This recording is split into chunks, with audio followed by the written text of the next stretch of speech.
नए शहर में संघर्ष शहर की चकाचौंध रवि के गांव से बिल्कुल अलग थी।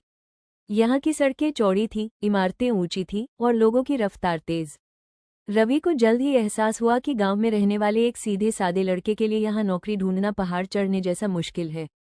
कई दरवाजे खटखटाने और कई दिन भूखे रहने के बाद उसे एक कपड़ा मिल, टेक्सटाइल मिल में मामूली मजदूर का काम मिला।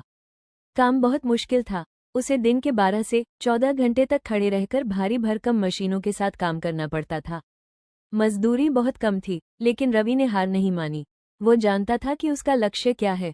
उसने एक छोटे से कमरे में 4 और मजदूरों के साथ रहना शुरू किया और हर महीने अपनी कमाई का अधिकतर हिस्सा गांव में माता पिता को भेजता रहा।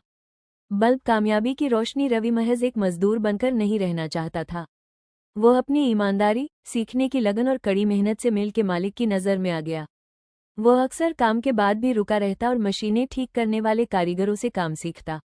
समय के साथ उसकी मेहनत रंग लाई। मिल के मालिक ने उसकी प्रतिभा को पहचाना और उसे पर्यवेक्षक, सुपरवाइजर के पद पर पदोन्नत कर दिया। अब रवि की तनख्वाह अच्छी हो गई थी। सबसे पहले उसने गांव में अपने माता पिता को एक पक्का और बड़ा घर बनवाने के लिए पैसे भेजे। कुछ सालों के संघर्ष के बाद रवि के पास इतनी बचत हो गई थी कि वो मिल की नौकरी छोड़कर अपना छोटा सा व्यवसाय शुरू कर सके। उसने शहर में कपड़े की एक छोटी दुकान खोली। गांव की सादगी और शहर की समझदारी का मेल उसके व्यवसाय में साफ दिखता था। घर घर वापसी और खुशी। कुछ वर्षों बाद रवि ने गांव वापस जाने का फैसला किया। जब वो गांव पहुंचा तो उसके माता पिता की आंखों में आंसू थे। ये आंसू गरीबी के नहीं, बल्कि गर्व और खुशी के थे।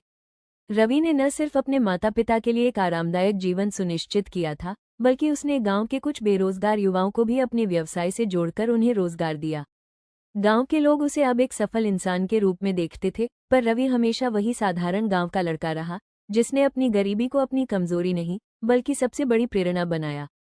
सीख, मेहनत, लगन।